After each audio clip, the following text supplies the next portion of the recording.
CTET 14 दिसंबर 2024 पास कराने वाली video exam repeated questions. आइए वीडियो को स्टार्ट करते हैं। शिक्षा मनोविज्ञान का क्षेत्र है, संकुचित, बृहत, विस्तृत या व्यापक। तो शिक्षा मनोविज्ञान का क्षेत्र जो है व्यापक रूप से है। Option D is the right answer. निम्नलिखित में कौन सा चारित्रिक विकास का प्रतीक है? यानी जो स्थायी भाव, इच्छा शक्ति, उत्तेजना, आदतों का समूह, कौन सा जो चारित्रिक विकास का प्रतीक होता है? तो इसमें जो उत्तेजना है दोस्तों, क्या है?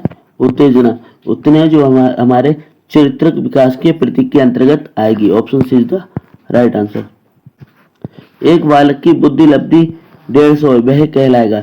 यानी अगर किसी बालक की बुद्धि लब्धि कितनी है? 150, तो वह मंद बुद्धि या संतुलित, पिछड़ा बालक या प्रतिभाशाली।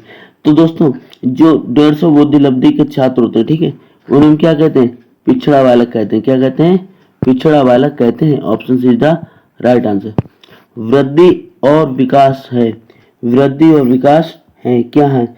एक दूसरे के विरोधी, एक दूसरे के पूरक, एक दूसरे के समान, इनमें से कोई नहीं। तो जो वृद्धि और विकास जो है दोस्तों, ये एक दूसरे के पूरक है। क्या है? एक दूसरे के पूरक है। Option B is the right answer. किस मनोवैज्ञानिक का कहना है कि सभी बालक जन्म के समय समान होते हैं? यानी कौन से मनोवैज्ञानिक ने कहा है कि जन्म के समय जो है सभी बच्चे कैसे होते हैं?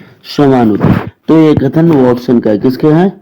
वॉटसन का है। Option A is the right answer. विकास मनोवैज्ञानिक का कहना है, किस मनोवैज्ञानिक का कहना है कि सभी बालक जन्म के समय समान होते हैं? तो किसने कहा है? वॉटसन ने कहा है दोस्तों। बालक के निजी व्यवहार का अंकन करने में कौन सी विधि सहायक होती है? तो किसी भी बालक का अगर निजी व्यवहार का अंकन करना है, क्या आकलन करना है जिसे बोलते हैं, क्या बोलते हैं? आकलन करना। तो उसके लिए जो हमारी मनोभौतिक विधि, नियंत्रण परीक्षण विधि, आत्मनिष्ठा अंकन विधि या चिकित्सालय विधि, तो सबसे अच्छी जो नियंत्रण निरीक्षण विधि मानी जाती है। Option B is the right answer. छात्रों के व्यक्तित्व को मापने और परामर्श देने के लिए जिस पद्धति का प्रयोग किया जाता है उसे हम क्या कहते हैं? साक्षात्कार विधि, निरीक्षणात्मक विधि, सैद्धांतिक या प्रयोगात्मक। तो दोस्तों छात्रों को जो व्यक्तित्व नापा जाता है, ठीक है, और परामर्श देने के लिए जिस पद्धति का प्रयोग किया जाता है उसे हम साक्षात्कार विधि कहते हैं। ऑप्शन ए को हम राइट आंसर लगाएंगे। बालक को आनंददायक सरल कहानियों द्वारा नैतिक शिक्षा प्रदान करनी चाहिए, यह कथन है। यह कथन जो है दोस्तों किसका है? कोले सैनिक का। दोस्तों किसका है? कोले सैनिक का है। Option B is the right answer. बालक के चारित्रिक विकास के स्तर हैं। यानी किसी बालक का जो चरित्र यानी चारित्रिक विकास होता है उसका स्तर क्या है? सामाजिकता, मूल, प्रवर्तक, पुरस्कार, दंड या उपरोक्त सभी। तो किसी भी बालक में अगर चरित्र का विकास करना है तो आपको उपरोक्त सभी कैसे प्रयोग में लाने होंगे। Option is the right answer. सामान्य बुद्धि बालक प्राय किस अवस्था में बोलना सीख जाते हैं? तो सामान्य बुद्धि बालक प्राय जो है हमारे 11 माह में दोस्तों, कितने? 11 माह में जो है बोलना सीख जाते हैं।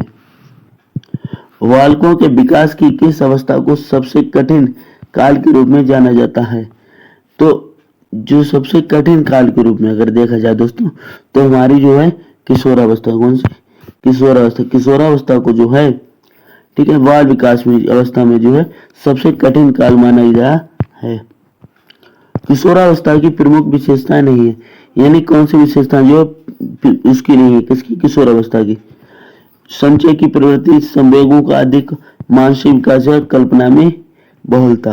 दोस्तों किशोरावस्था में जो ऑप्शन नंबर सी मानसिक विकास, जो मानसिक विकास है दोस्तों ये किशोरावस्था की प्रमुख विशेषता नहीं है। बालक का समाजीकरण निम्नलिखित तकनीकी से निर्धारित होता है। तो बालक का जो समाजीकरण है दोस्तों ये राजनीति, साक्षात्कार, जीवन व्रत या निरीक्षण। तो ये जो हमारे समाज नीति दोस्तों का समाज नीति तकनीक का जो है समाजीकरण का तकनीक पर आधारित है। संवेगात्मक विकास में किस अवस्था में तीव्र परिवर्तन हो जाता है? तो संवेगात्मक जो विकास की अवस्था है, ठीक है, उसमें अगर तीव्र परिवर्तन होता है तो वह हमारे कौन सी अवस्था में? तो किशोरावस्था में। कौन सी? किशोरावस्था। ऑप्शन बी इज द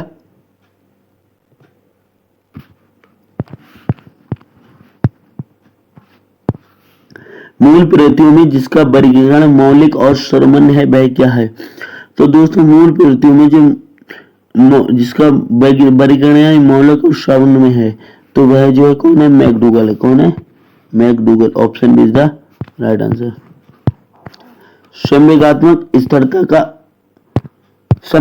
स्थिरता का लक्षण है, यानी संवेगात्मक स्थिरता उसका लक्षण क्या होता है? तो इसका स्तर होता है दोस्तों विनोदी, झगड़ालू, भीरू या समझौते। तो भीरू क्या हो जाएगा? भीरू इज द राइट आंसर। लड़कियों में वृहद परिवर्तन किस अवस्था में होने लगते हैं? तो लड़कियों में जो वृहद परिवर्तन है दोस्तों ये हमारे किशोरावस्था से शुरू हो जाते हैं। किससे शुरू हो जाते हैं? किशोरावस्था से। Option C is the right answer. वह खेल जिसमें बालक स्वयं कुछ बनता है, वह खेल जिसमें बालक स्वयं कुछ बनता है तो उन खेलों को हम रचनात्मक कहते हैं। क्या कहते हैं?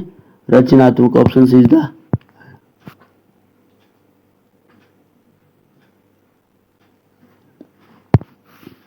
बालक के समाजीकरण का प्राथमिक घटक है, तो बालक के जो समाजीकरण का प्राथमिक घटक अगर देखा जाए दोस्तों तो क्रीड़ा स्थल है। क्या है? क्रीड़ा स्थल, खेल का मैदान। Option C is the right answer. भाषा विकास के विभिन्न अंग कौन कौन से हैं?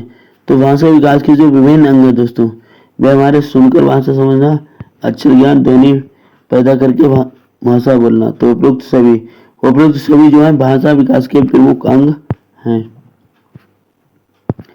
सृजनशील बालकों का लक्षण है, तो सृजनशील जो बालक हैं दोस्तों उनके अगर लक्षण की बात की जाए तो गतिशील का चिंतन भाव, समस्याओं के प्रति सजगता या जिज्ञासा या अनुमानिता। तो दोस्तों जो सृजनशील बालक होते हैं दोस्तों उसमें जिज्ञासा अधिक होती है। क्या होती है? जिज्ञासा अधिक होती है। Option C is the right answer.